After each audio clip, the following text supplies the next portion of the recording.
उसने बोला कोई है जो परमेश्वर से लड़के जीत ले? नहीं।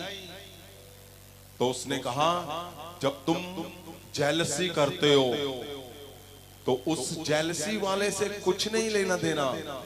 किससे लड़ रहे हो? परमेश्वर से लड़ रहे हो तुम। जब तुम अपना दिमाग एक्स्ट्रा लगा रहे हो, मतलब एक्स्ट्रे का मतलब क्या? जब तुम हदायतों से बाहर जा रहे हो तो परमेश्वर से लड़ रहे हो, ध्यान रखना। जब तुम व्यभिचार कर रहे हो, जब तुम हदायतों से हटकर अपना कुछ भी गलत योजनाएं बना रहे हो तो किससे लड़ रहे हो? परमेश्वर से। क्यों? क्योंकि आप परमेश्वर को बोलते हो, हाँ पवित्र आत्मा मैं आपके साथ गहरा रिश्ता बनाता हूं, मैं आपके साथ कभी धोखा नहीं दूंगा, फिर भी देते हो तो किसके साथ लड़ते हो? परमेश्वर से लड़कर कोई जीत नहीं सकता, ना जीत पाया है आज तक। परमेश्वर से लड़कर कौन है जो जीत सकता है? कोई भी नहीं। तो परमेश्वर से लड़ाई कौन सी है?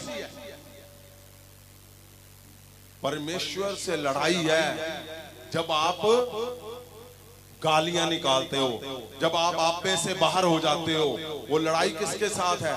आपको लगता है मैं पत्नी को कुछ भी बोलूं, आपको लगता है मैं कलीसिया को कुछ भी बोलूं, आपको लगता है मैं अपने माता पिता से कुछ भी बोलूं, आपको लगता है मैं पति को कुछ भी बोलूं। नहीं, आप किससे लड़ रहे हो? परमेश्वर से। यही कारण है कि यहां क्या लिखा हुआ है? यहां लिखा हुआ है कि मैं जब मसीहा आ जाएगा, प्रभु यीशु आ जाएगा तो खुशखबरी का प्रचार होगा, ना कि कर्जा खबरी का प्रचार होना है, ना कि बीमारी खबरी का प्रचार होगा, ना कि फेलियर खबरी का प्रचार होगा। खबरी का मतलब क्या है? खुशखबरी, मतलब खुशी की खबर। यही है ना, खुशी की खबर। और जब खुशी होगी तो खबर होगी, और जब दुख है तो खबर किसकी आएगी? दुख खबरी की। जब कर्जा है तो किसका आएगा? कर्जा खबरी की। जब चुगली कर रहे हो, चुगली खबरी की। वो नबी ने बड़े गहरे तरीके से समझाया है, आप आने वाले में सुनोगे। लेकिन मैं क्या आपको बताना चाहता हूं कि आप जो कुछ भी आप परमेश्वर के आगे बोलते हो और फिर अपने जीवन में उसको छोड़ते नहीं, फिर दोबारा उसको करते हो, तो लड़ाई किससे कर रहे हो?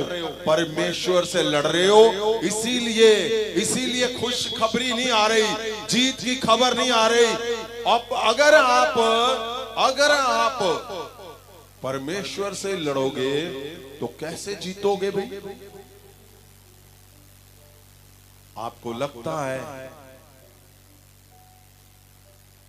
कि मैं अपने परिवार से हटकर कुछ भी करूं तो आपकी शक्ति कमजोर हो रही है। यहां क्या लिखा है? यहां तो लिखा है खुशखबरी। जब यीशु मसीह आएगा तो खुशी की खबर आएगी तुम्हारे घरों में, खुशी की खबर तुम्हारे जीवन में, खुशी की खबर तुम्हारे फाइनेंस में, तुम्हारे चर्चों में खुशी खुशी खुशी खुशी खुशियों की खबरें आएगी। आमीन। आगे क्या लिखा है? हम जल्दी से आगे बढ़ेंगे।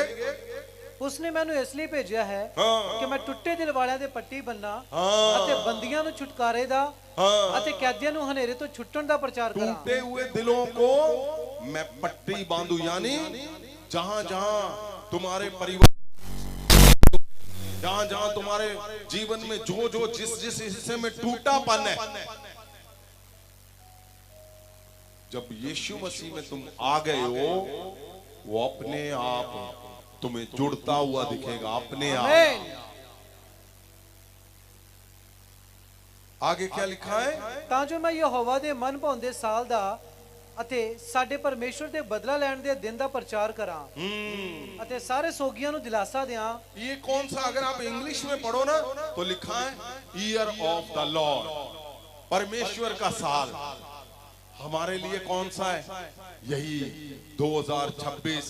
Yes. मेरा ऐसा शब्द है, मैं परमेश्वर को बोल रहा हूं, परमेश्वर आपने कहा मेरे मन का साल। तब साल में क्या है? वो साल जो 2026 है, जो हमें दिया गया 2026, उसमें क्या बोल रहा है परमेश्वर? ਪਰਮੇਸ਼ਵਰ ਦੇ ਬਦਲਾ ਲੈਣ ਦਾ ਦਿਨ।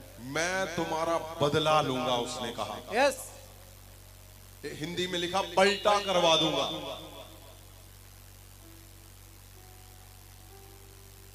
लिखा है बदला लेने का साल। क्या आपने देखा कभी?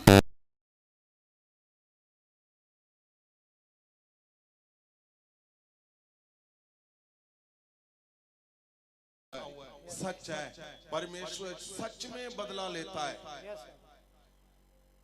सच में बदला लेता है। हाँ जी। ਅਤੇ ਸਿਯੋਨ ਦੇ ਸੋਗੀਆਂ ਲਈ ਇਹ ਕਰਾਂ, ਉਹਨਾਂ ਦੇ ਸਿਰ ਤੋਂ ਸਵਾਹ ਦੂਰ ਕਰਕੇ ਸੋਹਣਾ ਤਾਜ ਰੱਖਣ। देखो ਸੋਗ ਦੇ ਥਾਂ लिखा है कि तुम्हारे सिर से, सिर के ऊपर ਸਵਾਹ ਦੂਰ ਕਰਕੇ, स्वा मतलब राख, मतलब मिट्टी, मतलब इंसल्ट, बेइज्जती, तुम्हारे हर हिस्से में जहां जहां तुम्हारी है, वो बोल रहा है जब मसीहा यीशु आएगा वो दूर करके क्या करेगा? सोना ताज तुम्हारे सिर के ऊपर सुंदर ताज रखेगा। आमीन। ਸੋਗ ਦੇ ਥਾਂ ਖੁਸ਼ੀ ਦਾ ਤੇਲ ਲਾਵਾਂ, ਨਿਰਾਸ਼ਾ ਆਤਮਾ ਦੇ ਥਾਂ ਉਸਤਤ ਦਾ ਸਰੂਪਾ ਬਖਸ਼ਾਂ। निराश आत्मा, सुनो, हमने आगे बढ़ना है, लेकिन ये बहुत महत्वपूर्ण शब्द है कि यीशु मसीह जी तो बोल रहे हैं जब मैं आऊंगा तो तुम्हारे खंडरों को हटा के, तुम्हारे शरापों को हटा के, मैं तुम्हारे हर एक इंसल्ट को हटा के मैं सुंदर ताज रखूंगा। लेकिन देरी कहां पे हो रही है? देरी वहां पे जहां मैंने आपको बताया कि जब हम अपनी आदतों में, अपनी शब्द